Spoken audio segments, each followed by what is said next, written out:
Andrejs Svilants, Latvijas dendrologu biedrības prezidents, tomēr plašāk sabiedrībā zināms kā Salaspils Nacionālā botāniskā dārza direktors.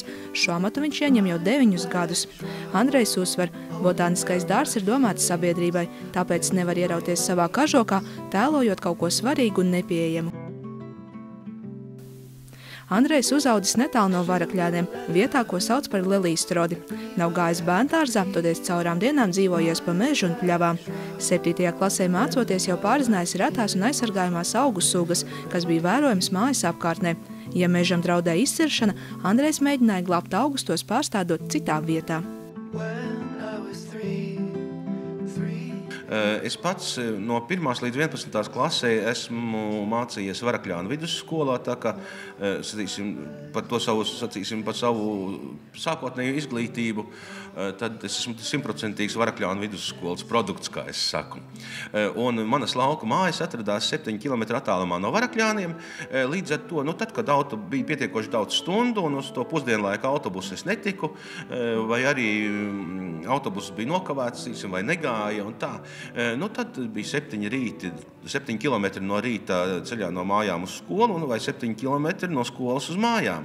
Un tā dabas daudzveidība, kas ir Lubāna līdzenumā, faktiski tas acīm redzot bija tas pats pamats, tas pirmais āķis lūpā, kāpēc man radās interese par augu valsti, par dzīvo dabu kā tādu, par bioloģiju kā tādu. Un tas ir tas pamats, tā ir man tā pirmā universitāte, kā es saku, tāda Knodža krūmājs tāds, Malmutas upe, Brieža grāvis, kas tek gar manām lauku mājām.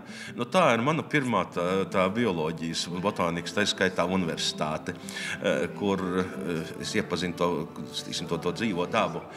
Protams, vēlāk jau mācoties Varakļānu vidusskolā, kādus gadus 3, ne jau tā uz mirkli tā, mana lielā mīlestība bija ķīmija. Tie, kas zina tādu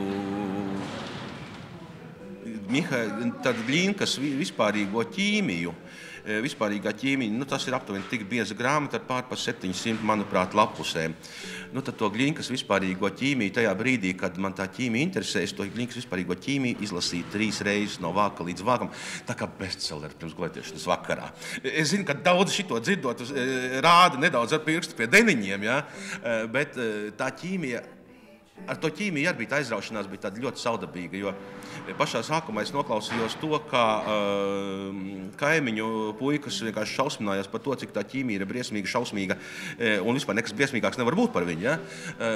Tad man tā radās to zvēru tādu vēlmi iepazīt tuvāk, un tas beidzās ar to, ka, es man liekas 3 gadus braucu uz Republikas ķīmijas olimpiādēm un 1 gadu dabūju arī atzinības rakstu.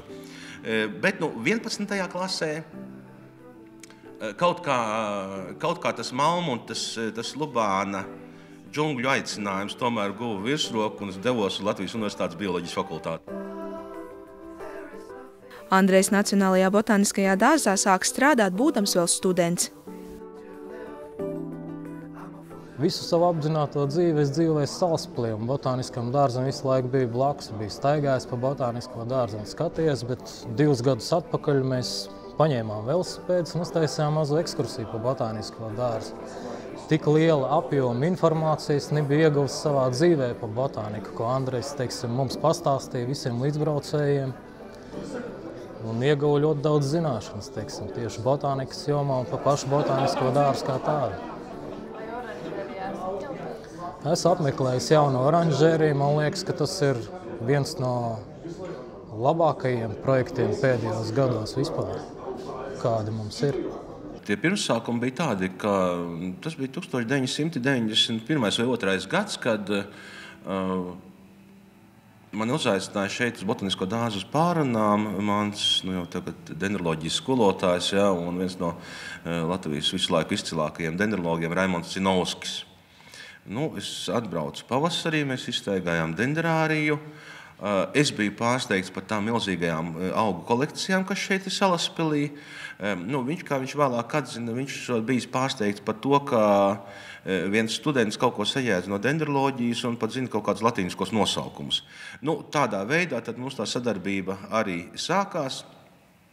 Un tā atnāca, tā es šeit arī paliku. Jau labs laiciņš sanāks, vairāk nekā 20 gadi. Ja izaicinājums nāk pretī, Andrejs krūmos nebēg, dzīvo tepat līdzās botāniskajam dārzam un jau darbs ar mājām ir saudzies kopā. Andrejam patīkami, ka darbs sakrīt arī ar viņa vaļasprieku.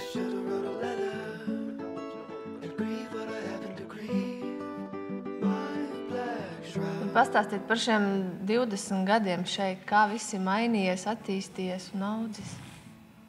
Atklāti sakot, tad, kad es atnācu, tie ir 90. gadu sākums, kad mēs ļoti labi zinām, kad šī patās aizvadītā krīze faktiski lielā mērā nav nekas salīdzinot ar to, kas bija 90. gadu sākumā.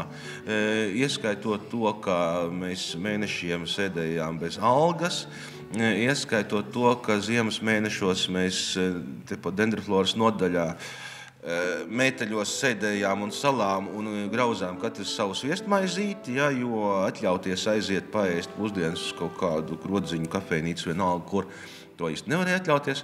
Ieskaitot to, ka ziemā, tad, kad bija atlaisti darbinieki, tehniskais personāls bija saīsināts. Diezgan pašausmīgi, ka mēs sēdējām sargu būdā un dežūrējām pa naktīm, kā dežuranti pie botaniskā dārza vārtiem. Tā kā šajā laikā ir iziet cauri visam, un es domāju, ka man tas pašam bijis ļoti vērtīgi, jo ir ārkārtīgi sarežģīts, kad tu atnācis kaut kādu iestādi strādāt, un tu ieej no malas. Jā, protams, tu daudzas lietas redzi it kā no malas, un tas atkal ir labi, bet tai pašā laikā, ja tu esi no nulles, izgājis visu šo garo procesu 2 gadu desmitu garumā, tad uz to botanisko dārzu, uz viņa visiem arī plusiem un ar problēmām, tu skaties pilnīgi ar citām acīm. 20 gadu laikā tas lielākais notikums man personīgi ir tas, kā ir mainījusies un veidojusies mani paši priekšstati par augu valsti. Jo kādreiz es esmu ar ekskursantiem ejot pa dendrāriju. Es smējos, ka mums ir aptuveni 14–15 tūkstoši augu dažādību. Ja katrai šai augu dažādībai veltītu 1 minūti, nemaz nerēķinot to laiku, lai pāriet pie viena pie otra. Ja tas tev jāredz ir pavasarī, vasarā un rudenī šis augs, tad es pa tiem 20 gadiem šeit nostrādājis nevaru teikt, ka es to botanisko dārzu tā pilnībā redzējis. Tā ka tas man pašam un personīgi šis lielākais pārsteigums ir tas, ko es šeit esmu iepazinis. Ja runājam par negluži par maniem pašiem izjūtām un pārdzīvojumiem, bet par botanisko dārzu, man tas lielākais gandarījums ir tas, ka mēs šobrīd atrodamies oranžērijās, jo no 70. gadiem botaniskā dārzā faktiski nekas nav būvēts. Un šobrīd mums ir šis ex-situ centrs. Oranžērijas, protams, tā ir tā redzamākā daļa, ko cilvēki ierauga, bet kas nav mazāk svarīgi, kad beidzot mums ir normālas ģērbtuves un dušas darbiniekiem, mums ir normāla ēdamzāle darbiniekiem. Šobrīd sadarbībā ar Salaspils novada domu mēs esam atklājuši patās jauno turismu informācijas centru. Un, protams, jaunā oranžērija, kur atkal vispirmām kārtām cilvēkiem vismaz stikli nekrīt uz galvas, tā kā bija vecajās oranžērijās. Un pašās augu kolekcijas beidzot viņas var redzēt normālā stāvoklī, normālā izskatā, normālos apstākļos.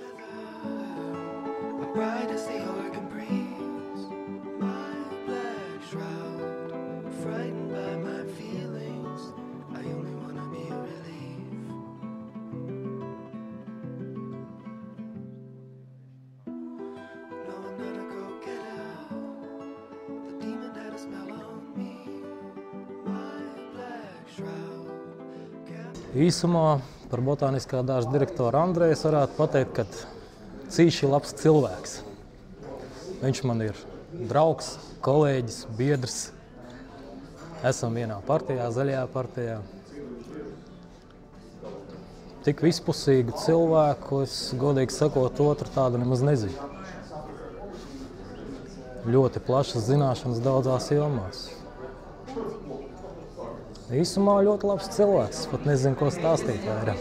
Varbūt pastāstīt kādu piedzīvojumu jūsu kopējo vai atmiņas kaut kādas, kas saistās, varbūt ne tieši ar darbu, bet... Kopējās atmiņas. Pagājušajā gadā aizbraucām uz Varakļāniem uz Kapusvētkiem. Mans tēvs un Andrejs ir no viena novada, no Varakļāniem. Un bija tā, kad Kapusvētki ievilkās mums līdz dziļai naktī, tā kā bija Varakļānu pilsētas svētki. Un pamodāmies mēs Latgaļu muzejā no rīta. Pamostos, skatos, Andrejs guļ muzeja gultā, un man pretīm ir Latgaļu kareivis un maizes krāsnes. Kā jūs tur nokļuvāt? Nokļuvām ļoti vienkārši. Mūsu kopējiem radiniekiem ir tas muzejs lauku mājā. Neatceros, kā tas muzejs saucās, Latgaļu sēta, man liekas. Kāds viņš ir, varbūt, kā cilvēks, nu, varbūt tie pirmie iespaidi par cilvēku? Brīnišķīgs cilvēks. Kā ģimenes cilvēks, varbūt kāds viņš ir, var arī to? Ģimenes cilvēks rūpējās par savām 3 meitām. Andrejs Svilāns ir mūsu botāniskā dārza 7. direktors. Un man ir bijis tas gods pazīt visus šos direktorus, pie daudziem no viņiem strādāt arī. Un es uzskatu, ka ar Andreju Svilānu ir ļoti patīkami gan strādāt kopā, gan sadarboties, gan arī atpūsties kopā, jo viņa lielā zināšana bagāža nosaka to, ka ar viņu vienmēr ir interesanti. Liels latgalietis, liels tieši, ja, ar tām grāmatām, ar zināšanām, ar cilvēkiem, kas viņam ir apkārt, kas ir viņa paziņu lokā, tad, ja cilvēks ar enciklopēdiskām zināšanām, es izstāstīšu vienu tādu epizodu, varbūt ne tik precīzi, ja. Andrejs Svilāns nāk no Varakļāniem, un es tur varu sameloties, kur nu viņam tā skola bija, bet fakts ir tāds, ka viņam vairāki kilometri uz skolu bija jāiet kājām pa tādu grantētu ceļu. Nu, kas uz tā grantētā? Ja ceļš jālabo, uz ceļa ir savesta grants kaudzes, un cilvēks tur sāk pētīt kaut ko. Skolā, ja es nemaldos, kāds skolotājs viņam iedeva grāmatu par fosīlijām, un viņš sāka pētīt tos akmeņus, nu kā jaunais ģeologs, kā, un tas deva pamatu viņa, kā saka, dzīves interesēja gan par minerāliem, gan fosīlijām. Viņam ir arī gliemežvāku kolekcija, un to, kā saka, noteica tas, ka cilvēks no bērna kājas ļoti zinātkārs un meklējošs. Tas mums tapa zināms kopējā ceļojumā uz Gotlandi, kur nevarēja saprast, kāpēc kāda 5 cilvēku kopa iet gar ūdens un krasta to malu, visiem deguni uz leju, acis piesaistītas pie tiem akmeņiem, kas tur bija, un ik pa brīžam kāds kaut ko salas. Un, kad es paprasīju, kas tur ir, tad izrādījās, ka šie te Gotlandes krasti ir senas tādas korāļu vietas, un tur ir dažādi silto jūru iemītnieku pārpaliekas, kas tiek arī smalki klasificētas, un Svilāns tur nopirka grāmatu par Gotlandes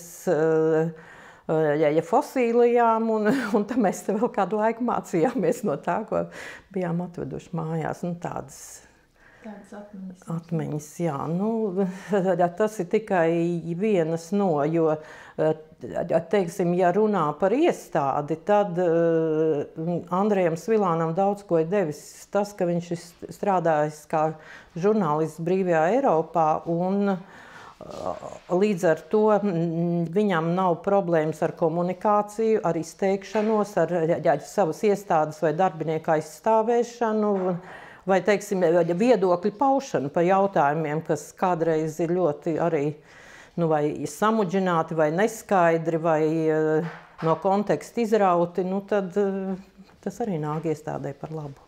Zinošs, atjautīgs, humora pilns, kādreiz diezgan asu humora, ko varbūt, ja cilvēks to pārprot, tad ir smagāki brīži, bet parasti tas ir patīkami komunicēt arī. Vienīgi, ko varbūt varētu vēlēties un viņam varbūt novēlēt, ka viņš varētu arī aizstāvēt savu disertāciju, kas viņam ir tā. Es sakarā ar šiem organizatoriskiem darbiem ir, var teikt, vai iekavējusies, vai atlikta. Bet, katrs cilvēks izvēlās savu, kas viņam ir svarīgāk, varbūt šajā organizatoriskajā un dārzu celšanas darbā, tas viņa ieguldījums pat varbūt ir svarīgāks nekā personīgi, kā saka, disertācijas izstrādāšana. Kaut gan tas būtu ļoti labi un vēlams, ja tā varētu.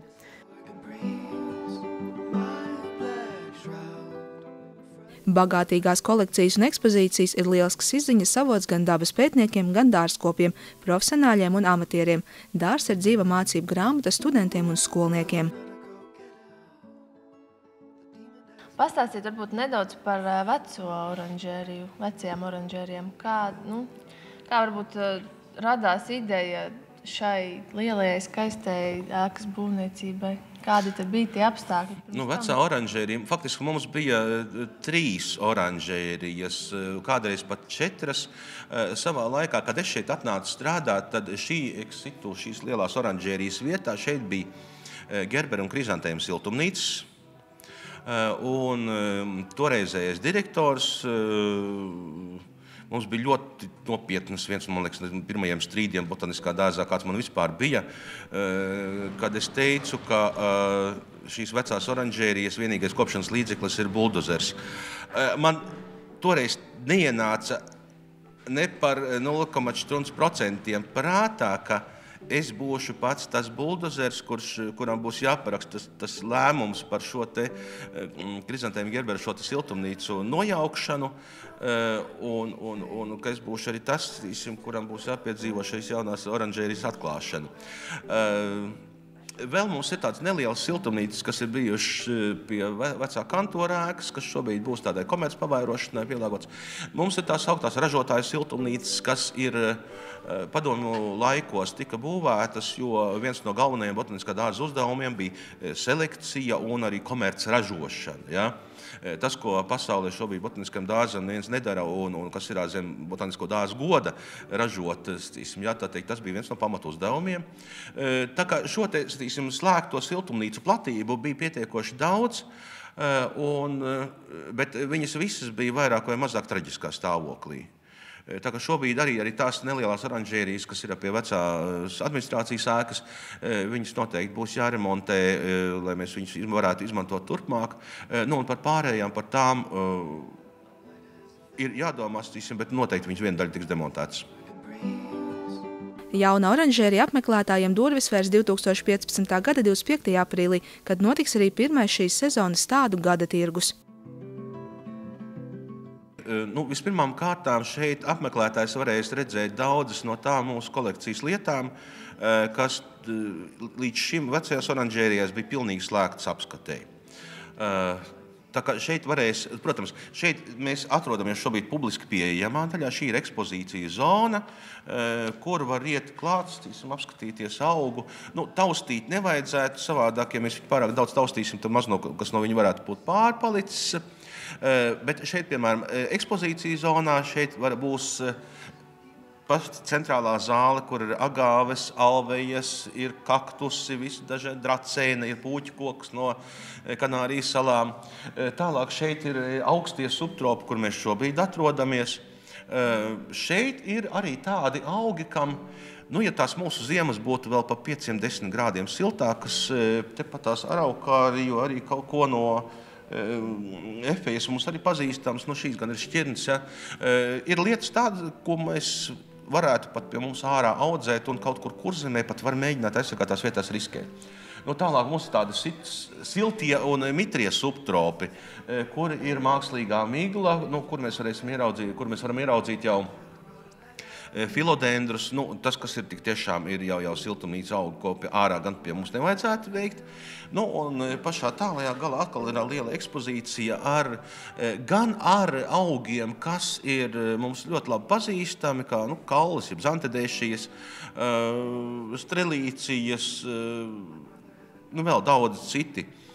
Gan tādi augi, kas ir šeit novietoti tāpēc, ka viņi ir reti un ar viņi jāizmanto vidus izglītības vajadzībām. Šeit mēs mēģinām apvienot divas lietas.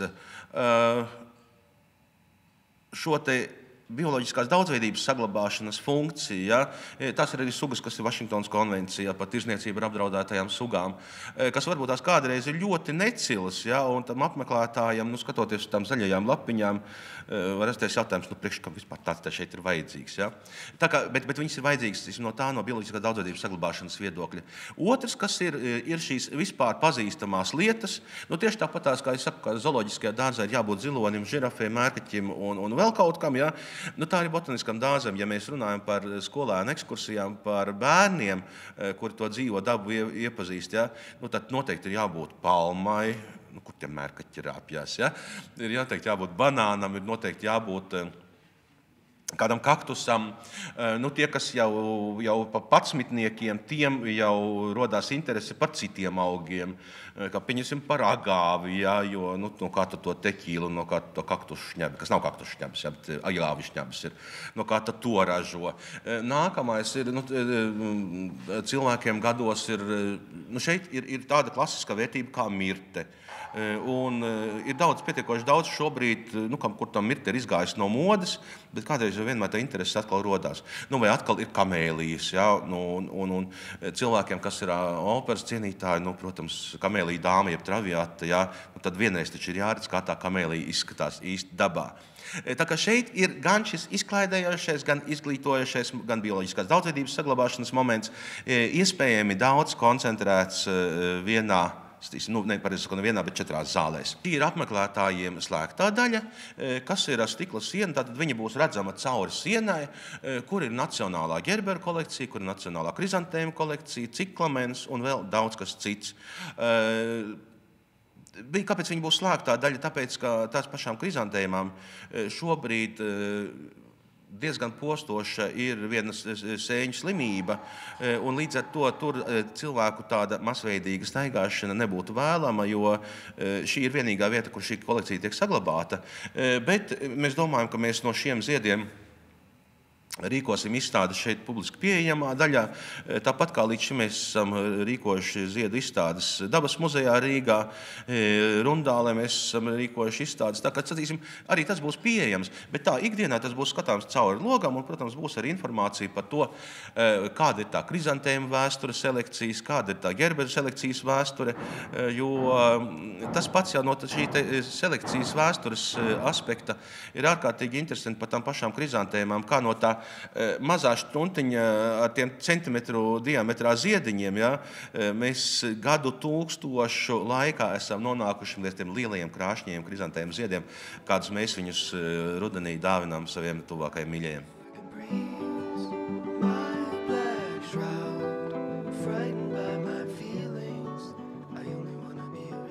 Šobrīd ir noslēdzies pats asiņainākais process, tā ir kaktusu pārstādīšana, un viņš tik tiešām bija asiņains process. Lielāko daļu šobrīd augi ir salikti, par ko mēs brīnāmies par to, kā mūsu vecajās mazajās oranžērijās viss tas salīda iekšā, jo, kā mēs te šeit redzam, īsti daudz brīvas vietas nav palicis. Bet es vēl oranžēriju vadītājai Zanai Purnai te vēl visu laiku saku, ka vēl vajag kamēlīs, vēl vajag acālīs, vēl vajag šito te. Un tad viņi man regulāri tā teikt, jā, Andrej, kad nākamo oranžērijas piebūvi uzcels, būs vieta arī tam, ko tu vēl tur gribi. Ja. Tā kā šobrīd lielie darbi ir pabeigti, kas gan jāsaka, ka uz to jautājumu, kad tā oranžērija būs gatava īsti, tādu puslīdz gatavu viņi noteikti varēs nosaukt pēc 2-3 gadiem. Tad, kad šie sastādītie augi būs saauguši, tad, kad viņi jau veidos, tad, kad tā džungļu sajūta būs tāda. Šobrīd mums tā stipri viens spīd vēl jums cauri un tā. Un tad vēl par nākotnes plāniem. Kāda jums tā vīzija ir varbūt pēc 5-10 gadiem, kas vēl varētu tikt papildināts ne tikai varbūt šajā jaunajā ēkā, bet vispār botāniskajā dārzā kopumā? Ir 2 aspekti. Pirmais, kas attiecās uz augu valsts bioloģiskās daudzveidības saglabāšanu, mums noteikti ir jāierīko mūsu reto apdraudēto sugu ekspozīcija. Arī šobrīd mums ir sugas, kas šeit aug gan savvaļā, tās un aizsargājumās sugas, gan mums vairākās vietās šīs sugas ir eksponētas, bet šādai ekspozīcijai mums būtu jābūt daudz pilnīgākai, tas pilnīgi noteikti. Otrs, uz ko mēs jau mērķtiecīgi ejam, tas ir uz etnobotānisko virzienu. Proti, vai mums būs etnogrāfiskā lauku sēta šeit, to es vēl negribētu solīt, jo tas pretendents uz tās pašas mājas status, viņš ir diezgan sliktā tehniskā stāvoklī, bet tas, ka mums būs etnobotāniskā ekspozīcija ar mūsu vecmāmiņu pujenēm, flokšiem, lilijām un tām vecām klasiskajām sugām un šķirnēm, kas ir mūsu vecmāmiņu dārzos laukos bijušas, tas ir pilnīgi noteikti, uz to jau mēs ejam vairākus gadus, un tas tuvākajos gados arī būs. Un trešais virziens, kuru noteikti mēs gribētu strādāt, proti, lai apmeklētājiem būtu lielākas un plašākas rekreācijas iespējas, atpūtas iespējas. Mēs dzīvojam ļoti trauksmainā laikmetā, kad mēs nevaram tā. Tagad šo pusdienu vai dienu es veltīšu tā, lai iepazītu botāniku, ja? Un tad rītdien es veltīšu tikai, lai es atpūstos vai tā. Tas ir mana paša savulaik izteiktais lozungs un princips, ko es gribētu ieviest botaniskā dārzā, lai šeit var atnākt ģimene, sākot no pavisam maza un līdz vecam un līkam, un lai ikvienam no viņiem būtu šeit kaut kas interesants, lai katram šim vecuma grupā vai sociālā slānim, lai katram mēs prastu viņam saprotamā valodā nest to informāciju, to message, ja, kas botaniskam dārzam ir jānes. Ja. Tas nākamais ir tas ļoti sarežģīts uzdevums, un viņš nav saistīts tīri ar botāniku, bet tas, kādā veidā mēs padarām šo te botānikas informāciju, to savu message saprotamu un pieejamu mūsu apmeklētājiem. Tas ir ļoti sarežģīts, tas ir ļoti svarīgs uzdevums. Pats galvenais paša botāniskā dārza mūsu iesaistīšanās Latvijas augu valsts bioloģiskās daudzveidības saglabāšanā, tas, protams, ir virs uzdevums pāri visam. Protams, saistībā ar visiem tiem 3, ko es jau pieminēju.